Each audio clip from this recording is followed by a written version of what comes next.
Hello everybody, Professor Barth here, Associate Professor of History at Arizona State University. Welcome to Foundations of Western Political Thought. This is the third section in this playlist series, Thomas Hobbes. Excited about this one. Brilliant thinker in 17th century England. Of course, the first section of this series, we took a look at Thucydides. If you haven't seen that, you've got to look at it. The author of the history of the Peloponnesian Wars, brilliant historian, a whole lot to say on human nature that remains relevant to the 21st century. And then, of course, in the second section, we took a look at Machiavelli. I also highly recommend that section. We begin Hobbes today, and today we'll just give an overview of Hobbesian political thought. And then in the second part of this section of this series, which I'll record next week, we'll take a look at the historical context at Stuart England, the English Civil War, and we'll interweave Hobbes's biography into that story. But for today, just an overview of this apostle of Leviathan. Thomas Hobbes, born in 1588, lived to the old age of 91 years old. Not bad for the 17th century to live to age 91. His most famous work, of course, Leviathan. And there is the man, the king, the sovereign, rather. Leviathan, published in 1651, the crowning achievement of Hobbes's career, of his political thought. Very controversial book, very brilliant book. Leviathan. Now, what is Leviathan? Well, Leviathan in the Bible was this great sea creature, serpent-like creature in the seas. It's referenced in several places in the Bible, in the Psalms, in Job, in Isaiah. But this great creature in Hobbes refers to the sovereign as Leviathan because there's a quote from the book of Job just above this figure's head. In that quote from Job, there is no power on earth to be compared to him. No power on earth to be compared to him.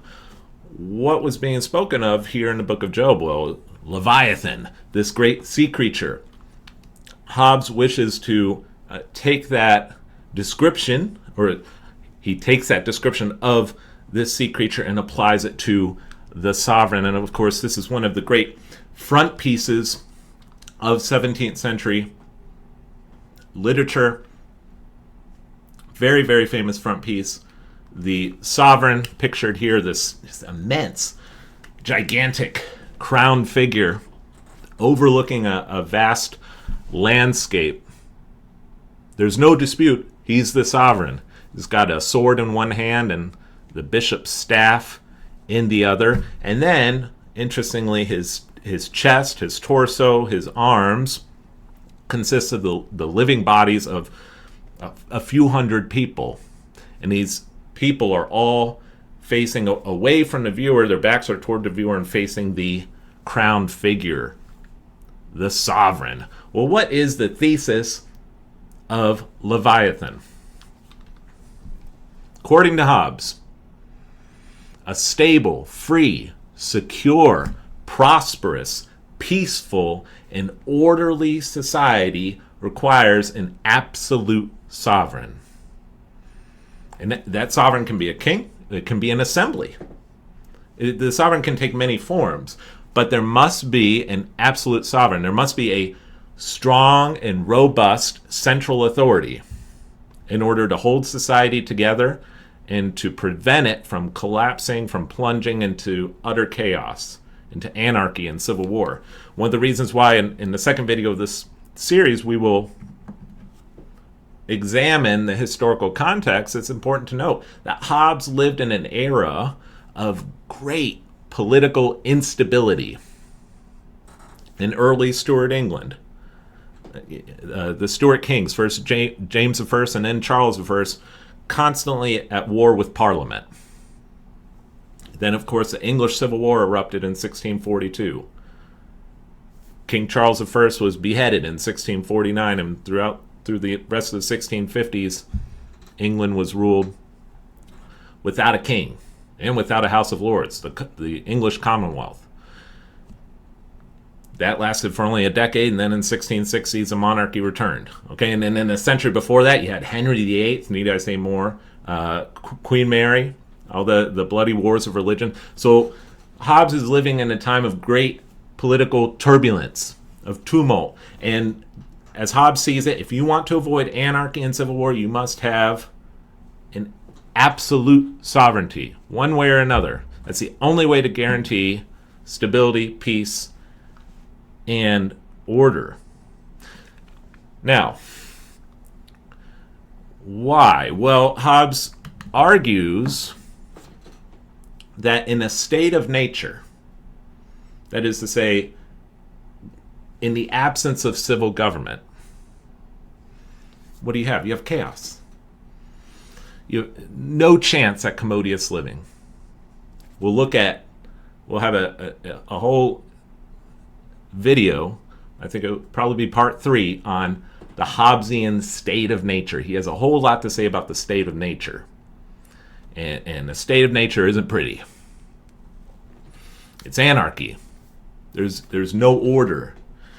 There are no lawful constraints on human behavior. And so what results, according to Hobbes, very famously, is a war of all against all. That's what the state of nature looks like. Absent civil government, absent Leviathan. Take away Leviathan and you have a war of all against all. And in such a state, the life of man, Hobbes very famously said, is, quote, solitary, poor, nasty, brutish, and short. And so, in order to avoid the war of all against all, according to Hobbes, men agree or consent to a covenant, to a mutual covenant, a covenant, quote, of every man with every man.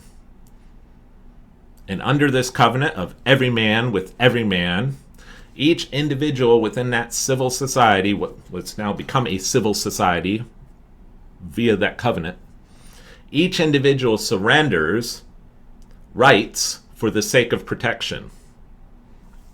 It is this covenant that establishes the sovereign civil authority, the Leviathan. So the source of the government's authority lies in this covenant of every man with every man. And thus created, it is a sovereign authority. And it cannot be resisted at that point. Cannot be resisted. Hobbes has one exception. Life. We'll look at that later in the series. But once created, the sovereign cannot be resisted because, according to Hobbesian theory, every person in that society, via that covenant that had been made, every person in that society is the author of all decisions made by the sovereign. All decisions made by the sovereign are, in effect, the decisions of the body, of the people. They are the author of those sovereign decisions because they created the sovereign via that covenant. This is a form of social contract theory. In fact, Hobbes' book, Leviathan, published in 1651, is really the first modern book to articulate a highly detailed contract theory of government. Now, contract theory existed long before that. It dates back to the Greeks. People have been talking about social contract or forms of that for a long time. This is the first really modern exposition of it. Now, Hobbes preferred the word covenant. In fact, actually, those two words, social contract, never appear in Leviathan. He doesn't use that phrase, social contract. He sometimes refers to this as a contract. He more often refers to it as a covenant. And I think the word covenant is more appropriate here than even contract, because covenant implies something a little more binding. For example, In 2017, I made a covenant with my wife. We entered into the marriage covenant. We made vows to one another that we remain faithful till death do us part. That was a covenant that remains true to this day and will remain true again until death do us part. It's not a contract, though. I don't know that we would call it a contract. We did enter into this agreement, but it's deeper than that. There's something, there's a transcendent nature about it. There's a sacred nature, actually, about it.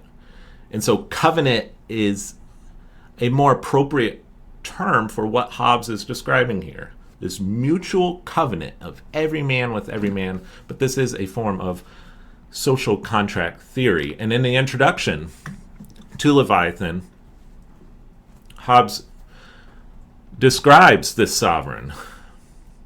By art, Hobbes says, is created that great Leviathan, called a commonwealth or state, which is but an artificial man,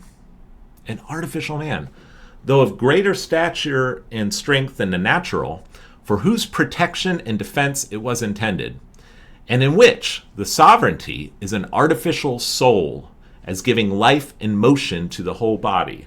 So the state is an artificial man, the sovereignty is an artificial soul. It's artificial because it was created via this covenant. And then Hobbes uses this metaphor of the body, of the man, of the soul, in order to describe the qualities of this sovereign. For example, he, in the introduction, compares magistrates and all other officers to the joints of the body. So you have the absolute sovereign on top, usually the king, but Hobbes is very clear, it can be an assembly. Lesser magistrates are like the joints of the body. Various rewards and punishments that are dealt out by the state are the nerves of the body. Wealth and riches are compared to the strength of the body. The strength of the body. You want a strong commonwealth, you've got to have wealth and riches, prosperity. Laws, Hobbes compares to the will of the body, the soul of the body. What does the body politique will? Well, that comes out through the laws. Counselors and advisors to the sovereign are compared to the memory of the body. Peace and concord is the health of the body. If you don't have peace and concord, you have a very sick body. And so sedition is the sickness of the body. And then finally, civil war, Hobbes says, is the death of the body. And in part 2 of the series, we'll take a look at the English Civil War, the death of the body. And one of the reasons why Hobbes reconciles with the new English Commonwealth that emerges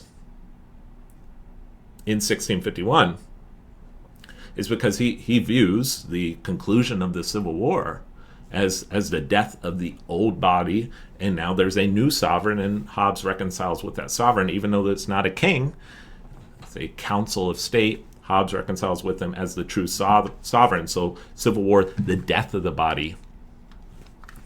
Hobbes describes the goal of the commonwealth, or of the state, as, quote, the foresight of their own preservation and of a more contented life thereby. So the preservation of the people who live within that civil society. That is to say, of getting themselves out from that miserable condition of war, again, the state of nature, getting themselves out from that miserable condition of war, which is necessarily consequent to the natural passions of men, when there is no visible power to keep them in awe. So when there is no visible power to keep them in awe, and this is one of the reasons why the sovereign must remain absolute.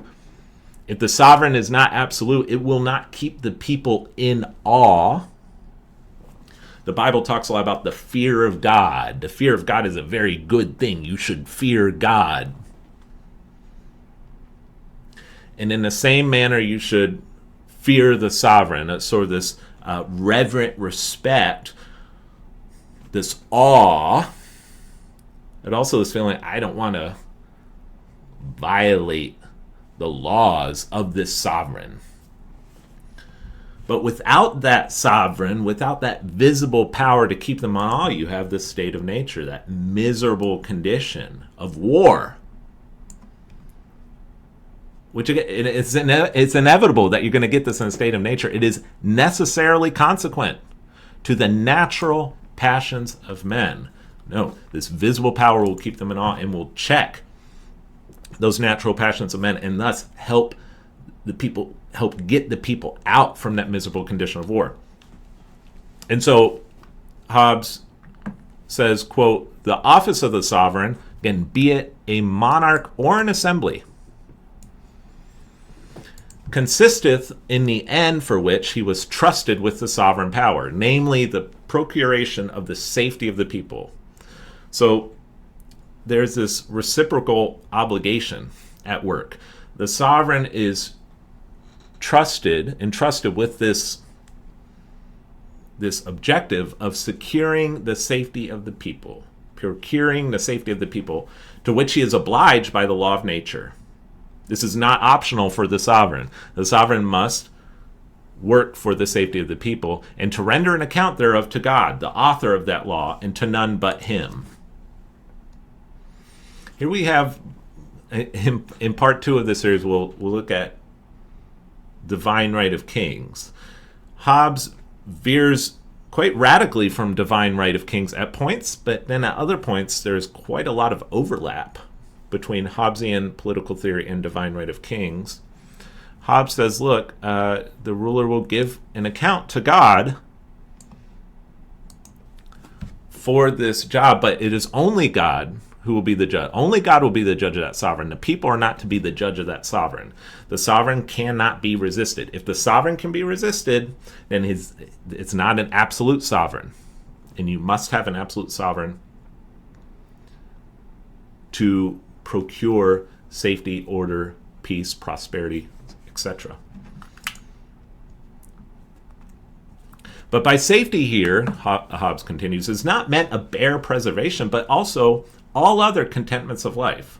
So this isn't just, keeping you from getting killed. No, the sovereign is entrusted with this objective of creating a healthy, prosperous society, a wealthy society, a society of peace, of commerce, of order, which every man by lawful industry, without danger or hurt to the commonwealth, shall acquire to himself. So these contentments of life, so long as what your commercial pursuit or whatever pursuit you're involved in doesn't endanger the commonwealth. Now, if your private activity endangers the commonwealth, then the sovereign has the authority to stop what you're doing. But under this covenant that is made between of every man with every man that creates a sovereign, the sovereign is entrusted with procuring the safety of the people and also, again, the health and prosperity of the body.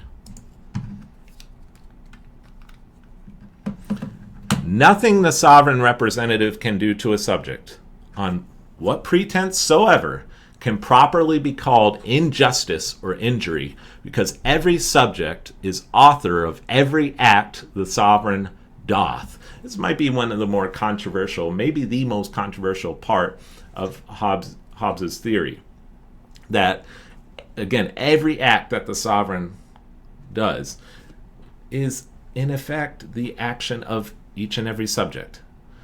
Each and every subject is the author of those sovereign acts. And so, therefore, nothing the sovereign does can be called injustice or injury.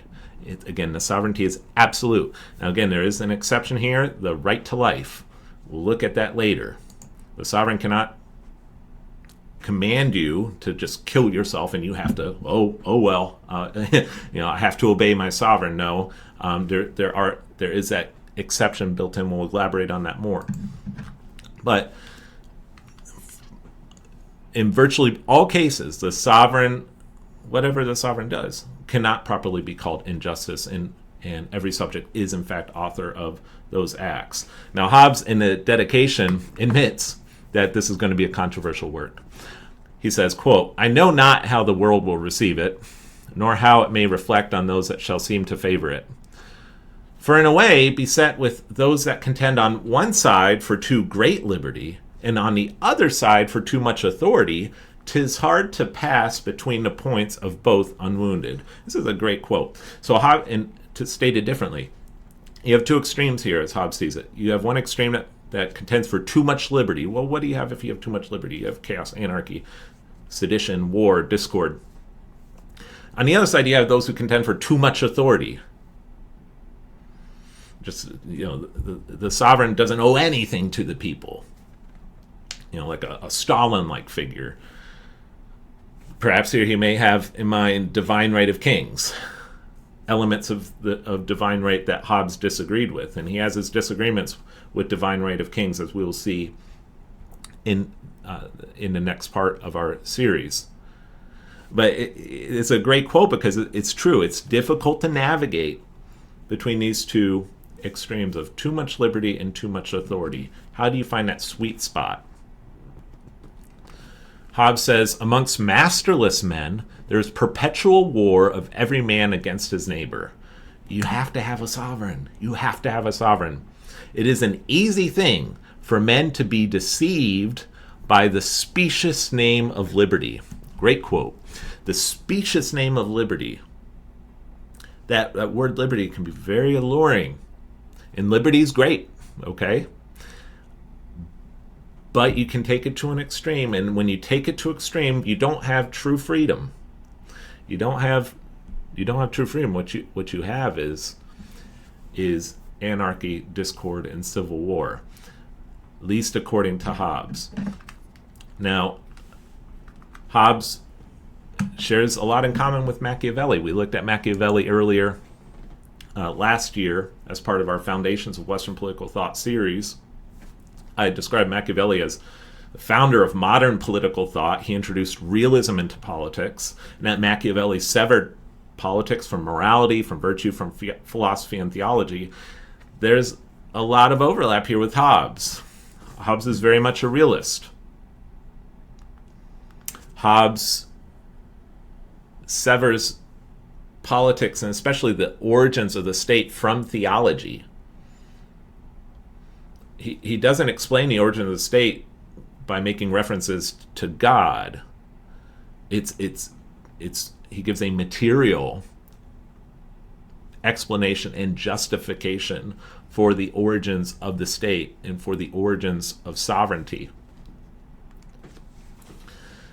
We know Hobbes was heavily influenced by Thucydides. Actually, in 1628, Hobbes produced the first English translation of Thucydides' great work, The History of the Peloponnesian Wars, translated from the original Greek. So Hobbes was deeply immersed in Thucydides. If you haven't watched that series, again, you ought to. But if you remember from part 2 of that series on Thucydides, we looked at Thucydides' view of human nature. He saw war, and war is a violent teacher, he said. It really lifts the veil on what true human nature is like. Human nature can be a nasty thing. And so Hobbes is very steeped in that thought. And so the significance of Hobbes: promoted a modern contract theory of government. Like Machiavelli, he eschewed moral, ethical, theological arguments. All right, he explains the emergence and legitimacy of the state without reference to God. Very controversial in the 17th century. Machiavelli does the same thing. Hobbes is very much a realist. He's a materialist. According to Hobbes, the state owes its beginning and its entire existence to practical, material considerations in reality. It's not the origins of the state is not grounded in intellectual, transcendent ideals or theological principles. No, it's in this practical consideration of men trying to get out of that state of perpetual war. Critics might call Hobbes a cynic. Machiavelli was called a cynic, someone who believes that selfishness governs and motivates all human actions. Hobbes would say, no, I'm not a cynic, I'm well, you can call me a cynic, but I'm a realist. It's true. Selfishness does govern and motivate human actions, especially in that state of nature. It's precisely why you need Leviathan. So there are many criticisms of Hobbes and Leviathan. Again, he's overly cynical of human nature. You see, it's similar criticisms to what you see with Machiavelli and Thucydides. In the theological realm, John Calvin receives a similar treatment. Another criticism of Hobbes is that he removes God and morality from the equation when talking about the origins of the state. Just God is not there. Okay. Now, Hobbes was labeled an atheist, and that wasn't true. Hobbes actually, on a few occasions, defended the existence of God rationally from using the cosmological argument. He did possess some heterodox views on theology, but it is true he when explaining the state, just God, he is for the most part removed. Now you saw from an earlier quote, he said, look, subjects cannot be the judge and whether or not the sovereign has upheld his obligations. Only God can do that. So God makes his way in there, but for the most part, God is absent. Received a lot of criticism in the 17th century and subsequently by many Christians for that removal. Probably the most common criticism of Hobbes is that he glorifies despotic government. And it's true that Hobbes is countering those who sought to justify and to institutionalize dissent, discord, resistance, and conflict within government. Hobbes does not like conflict within government. He doesn't like resistance to government. Guilty as charged.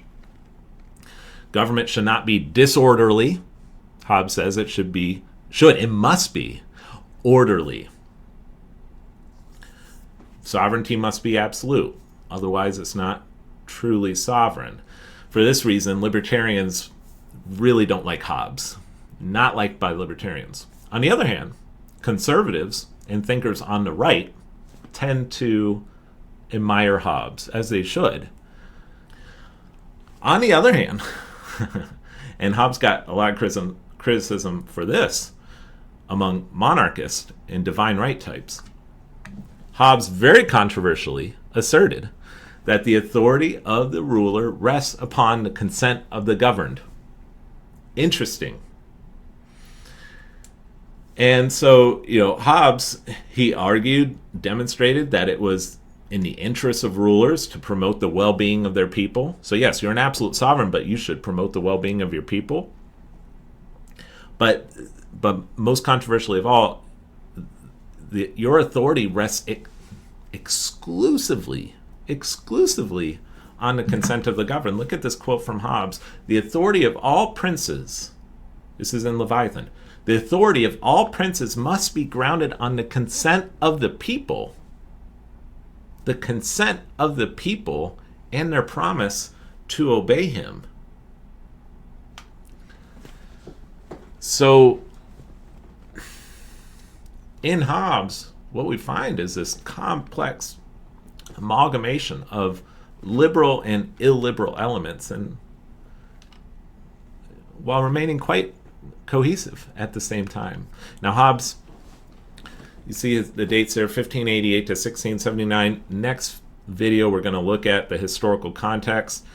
He comes of age in early Stuart England. They're in the reign of King James I, 1603 to 1625.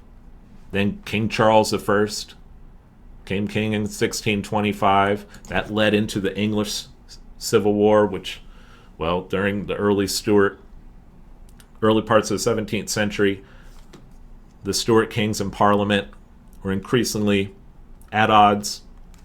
This leads to the English Civil War in 1642. Hobbes, through that time, lives in Paris as an exile. It's in Paris that Hobbes produces Leviathan, and then he returns to England in 1651. But all through that time, the regicide, the execution of King Charles I in 1649, and then meanwhile on the continent, of Europe. You have the 30 Years' War. It was absolutely devastating conflict. Started out as a religious war, and by the end of it, actually it had no relation to religion at all. It's just a power struggle. There's a map of Europe in 1648. So that's the world of Hobbes. We'll explore that a bit in the next part, and again we'll interweave Hobbes's biography into that discussion. Till then, see you next time.